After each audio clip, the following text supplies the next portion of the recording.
ভয় দেখিয়ে নোটিশ দিয়ে এই আন্দোলনকে মমতা ব্যানার্জি বন্ধ করতে পারবেন না। উনি ভুল ভাবছেন।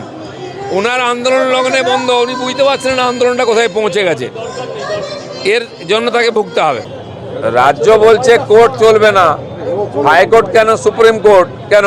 আর যখন পেঁচে পড়ছে তারাই হাইকোর্টে সুপ্রিম কোর্টে দৌড়চ্ছে। তো এরকম ডবল নীতি চলতে পারে না। আজ যারা আন্দোলন করেছে তারা ঘোষণা করে আন্দোলন করেছেন, সুপ্রিম কোর্ট যে নির্দেশিকা দিয়েছে সেই অনুযায়ী করেছেন। তাদের উপরে যে অত্যাচার হয়ে থাকে পুলিশ করেছে, সরকার করেছে, তাদের বিরুদ্ধেই এফআইআর হওয়া উচিত। আর তারা এই ছাত্র আন্দোলনটা বিস্তার লাভ করে তার জন্য তাদের মুখ বন্ধ করার জন্য প্রায় 140 জনকে জেলে ভরেছিল। তারা যদি হাইকোর্টের কাছে বা সুপ্রিম কোর্টের কাছে তারা বেল পান তো এটা আইনের ব্যাপার। কতদিন কোর্টের কাছে গিয়ে খোকাবাবু বাঁচবেন আর সরকার বাঁচবে? 22 দিন পর কেন এখনো পর্যন্ত সিবিআই কোনো পদক্ষেপ নিতে পারলো না? কেন দোষীদের সামনে আনতে পারলো না? সিবিআই কোনো এগ্রিমেন্ট করেনি এই সরকারের সঙ্গে যে এতদিনের মধ্যে করে দেবে।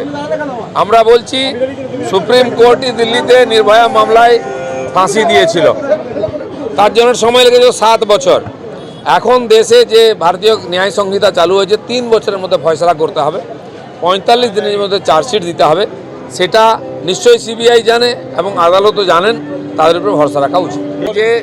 যে আন্দোলন হচ্ছে, সাধারণ মানুষ রাস্তায় নামছিলেন, ক্রীড়াপ্রেমী থেকে আরম্ভ করে ছাত্র ডাক্তারের উপরে লাঠি চলেছে, বিরোধীদের উপরে কামান, জল কামান, তারপরে টিয়ার গ্যাস থেকে লাঠি সব চলেছে। এখনও যে সামাজিকভাবে যারা আন্দোলন করছেন অরাজনৈতিক, তাদেরকে ভয় দেখানো, চমকানো, মুখ্যমন্ত্রী আমরা সবাই, তারপরে এখন সিভিক ভলেন্টিয়ারও পুলিশ দিয়ে ভয় দেখিয়ে মুখ বন্ধ করার চেষ্টা করছেন। কিন্তু তিনি জানেন না পশ্চিমবাংলার রন্ধ্রে রন্ধ্রে আন্দোলনের ঢেউ পৌঁছে গেছে। কেউ রাস্তায় নেমেছেন, কেউ নামেননি, নামবেন।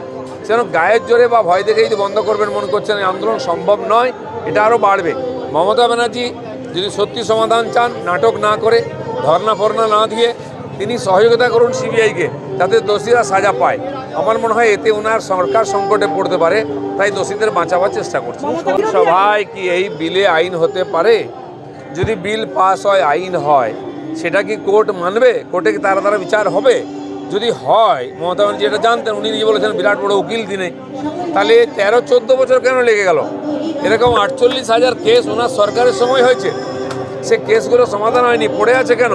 উনি যদি আগে আইন আনতেন। মুখে বলছেন ফাস্ট ট্র্যাক কোর্ট চাই, ফাঁসির জন্য আইন চাই, কিন্তু এই ভারতীয় ন্যায় সংহিতা যার মধ্যে 3 বছরের মধ্যে সাজা ফয়সালা আর 45 দিনের মধ্যে চার্জশিটের ব্যবধান আছে, সেইটাকে কেন তারা পার্লামেন্টে বিরোধিতা করেছিলেন? বা সেই আইন যখন হলো, কেন সেখানে বলেননি ফাঁসির সাজা রাখা? ফাঁসি তো আছেই।